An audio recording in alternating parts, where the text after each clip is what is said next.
Ladies and gentlemen, boys and girls, and fans of drones everywhere, welcome to Thursday Night Live! Yay! Woo! Yay! Woohoo! And on my left is Not Dana. Welcome, Not Dana. I'm not Ken. Yeah, you're Ken. Still hello. Ken. So give me a level there. I think your levels are a little low, but that's on me. Count there. Hello. All right, Greg. 1, 2.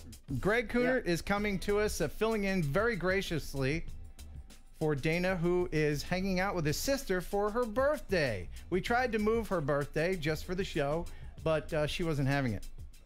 So thank you so much, Greg. Greg is in Sydney, Australia, and welcome. Thank you for coming in here. Thank you for having me. Yeah. So, Greg, tell us a little bit about your show before we get to the news and why everyone should watch it and when it is. So the show was inspired by you for a start. You know, I got a drone and I started watching and seeing some good stuff and wondering how to fly this damn thing. And I also saw your show, your live show, and thought that'd be a lot of fun. So I'm doing an Aussie version of that. Okay. But it's not the same. No one has your sound effects. Oh, I didn't have the thing up. There we go.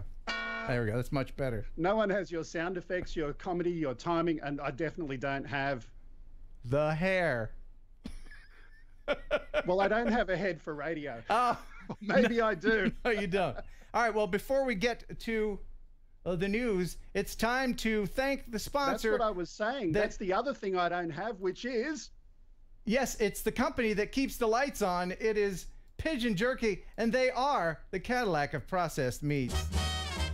You'll enjoy Pigeon Jerky, the Cadillac of processed meats.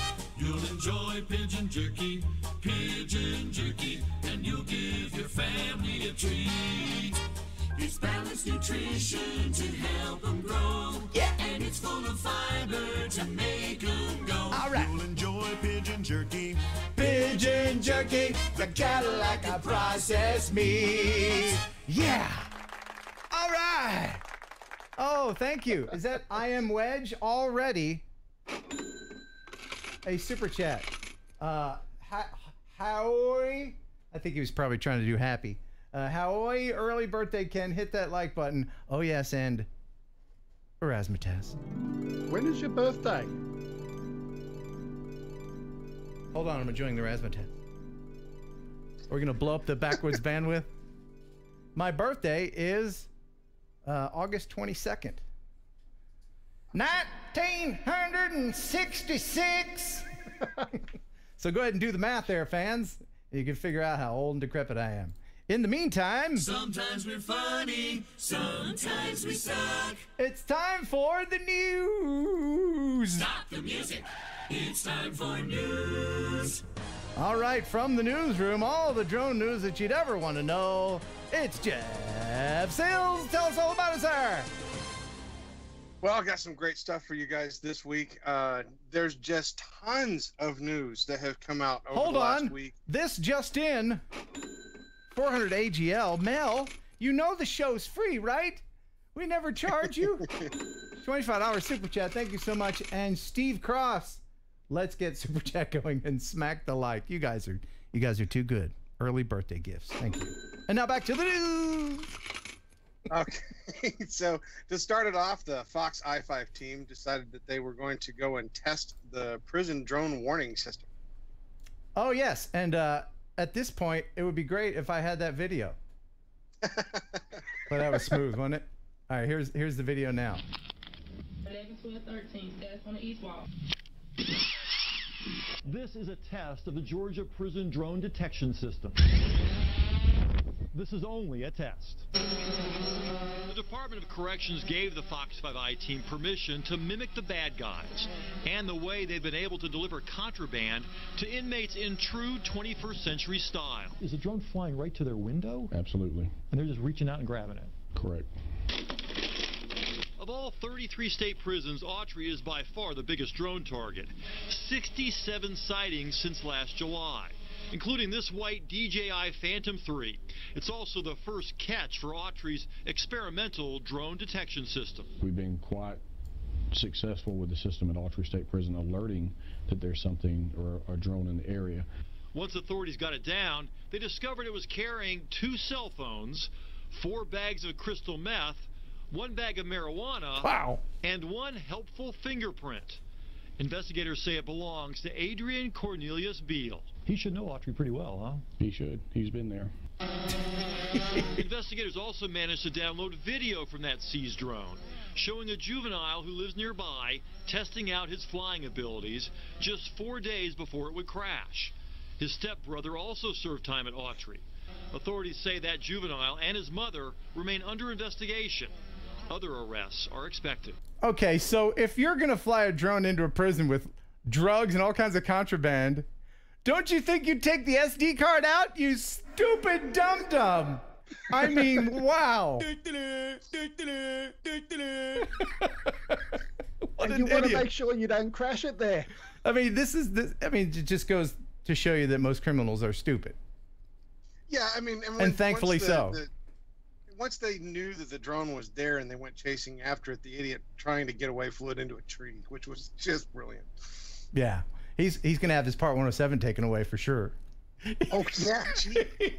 He didn't have one of those. down to 2. Yeah. What's next? Well, a nail-biting moment was caught by a guy with a drone near a beach when he realized that as he was filming a shark, and then happened to notice that something else was nearby as well. Yeah. Look at that. He's thinking, tasty surfer time. I think the surfer knows that he's there, right? I don't think the surfer knew that he was there initially, but I'm pretty sure that people were yelling and screaming and warning after a while. Huh. I mean, the water's pretty clear. You can see. Yeah. But, And he's going back out again. yeah, to find more sharks. Wonderful. Thank you, sir. What else you got? Last one for you guys this evening is an update on the Seattle man that crashed his drone into the Space Needle. They had the final court case on that, and the settlement for that was that he was forced to forfeit his drone and pay a fine. He has no jail time, but he does have a 364-day suspended sentence and has to pay a $250 fine and is not allowed to operate any UAV. Forever, never, amen, never again? I'm assuming that's for the suspended sentence duration. I'm not. They didn't specify what the duration of that. Oh, my goodness. He flew the thing into the side of the Space Needle while they were setting up fireworks. Yeah, for an annual. that'd be bad. That'd be bad. Yeah. Yeah. I mean, the risk was extremely high. So, as always, I recommend everybody to check out the news in the comments below. The PDF has a lot of stuff that didn't make the cut. There's some great stuff in there to read. There is. And Jeff, you work very hard on collecting that news, and we appreciate it.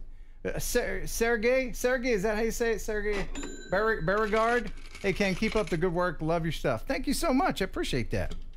Now, I neglected to mention that the guest tonight is Brennon B from Droner. Awesome.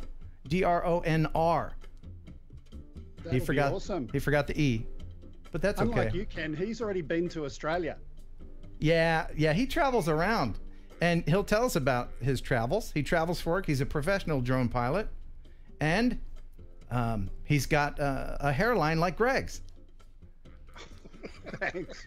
But I think his might be shaved. Oh, all three of you guys. Yeah, I can.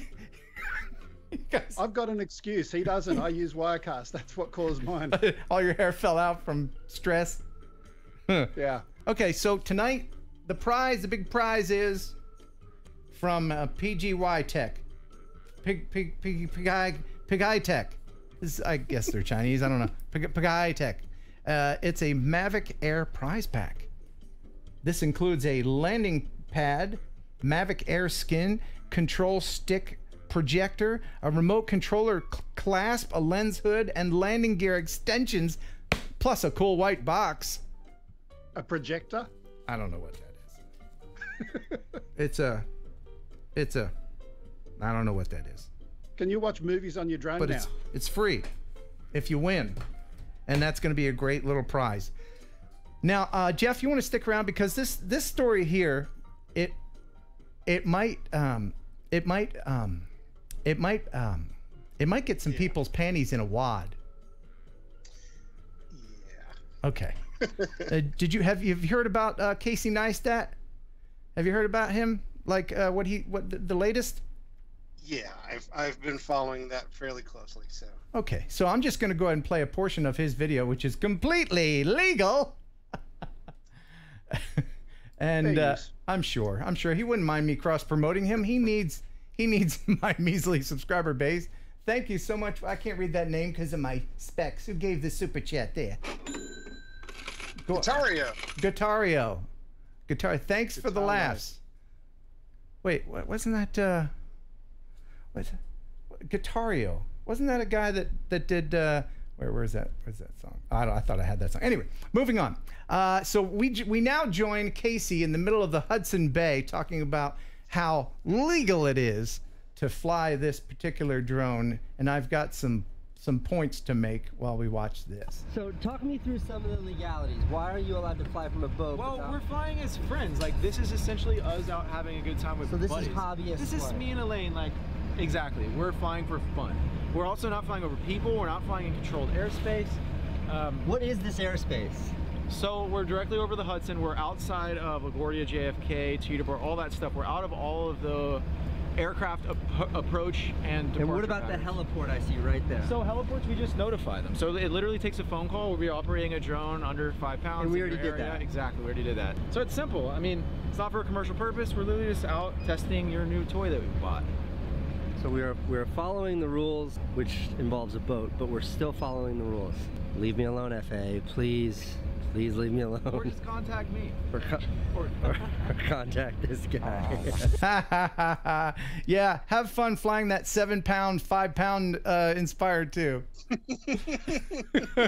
And yeah, so I guess they're claiming that it's okay to fly as a hobbyist if you're not making money with it. But I have to say, and I've been through this personally, I had lunch with an FAA agent that told me all about in furtherance of a business. And if he monetizes that video, which I'm guessing he did, then he's making money from it, which makes him a professional, which makes him not a hobbyist. Do you agree? Agree? Disagree? Absolutely. You can't be both. You can't. No. You flip the coin, it can't be heads and tails. You can be a hobbyist as long as you're not actually sharing what it is you're doing with someone else, which is going to further your business. Yeah. And if you go out to most of the apps that show like regional areas for heliports for hospitals and stuff like that, the area that's blocked out for them is about the same size as most airports in some cases. So just to say that there's a heliport over there and that it's okay is not necessarily 100% correct, depending on the use of the heliport. Yeah, and now I have to say I don't agree with the whole furtherance of a business thing necessarily. There's a lot of gray area. I'm sure years from now everybody will understand and the rules and laws will be understood by most. But right now it's kind of still the Wild West and being left up to individuals' interpretation. And of course, they're not. The FAA isn't the police. They're not staffed to go around and arrest people. The only way that the FAA can find out that you're breaking the law is if someone reports you, like someone did with me. Incidentally, I won. So anyway, so did you take the backside of that video where he decided to fly his drone out by the Statue of Liberty? No.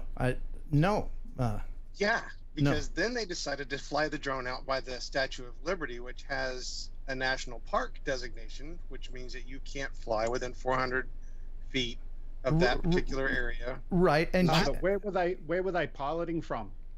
They were piloting from a boat in the Hudson. But the was drone, it within 400? Was it within that distance? That's the argument that has been raised in a lot of the news articles that I've read, is that because they had a Zenmuse camera on the drone, he said that it was zoomed in, so the drone was farther away, and they were outside of the 400 feet from the statue. But I'm sorry, there was one video where they were orbiting around the torch, Yeah, I think our friend Cartman can put this bluntly. You just made a huge withdrawal at the first bank of lies. Oh, Lego work. Lego work. $20 super chat or 20. I get, what is that? 20 with the 20 pounds. 20 pounds. Is that, what's the exchange rate on that there? Is that more? Is that like $22? Or is it less? It's more. Is it more? I don't know how much. Yeah. Thank you. Enjoying the show. Take my money. Okay. Thank you. Thank you. That's awesome. So, you know, look, I don't have almost 10 million subscribers, so I don't have the sway that Casey Neistat does. I'm sure he's got lawyers and staff and people and supporters, and I don't know. Does that mean that you can do no wrong? No. Does it mean you get away with more stuff? Yeah, it does. Does that mean it's right? No. Any final thoughts, guys, before we move on to the next thing, which is another thing that you know, I'm going to wait on that. But Brennan needs to come in and chime in on this. I'm sure he will, by the way. Oh, yeah. Any final thoughts? Look, he's got a target painted on his back. The more he does, the more he's going to get looked at. Yeah, he just basically put the giant spotlight on himself again, and he really didn't need it. Very true. All right, so I got an email from a guy named Mario. I'm going to try to get his video ready to play here.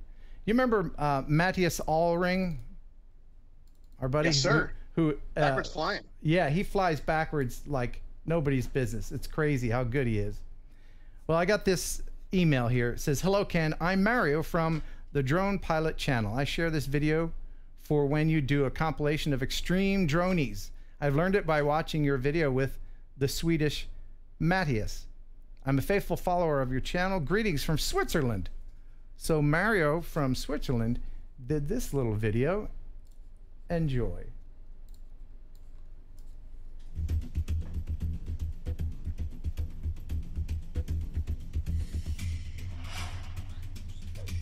Love the sound effects. Wow.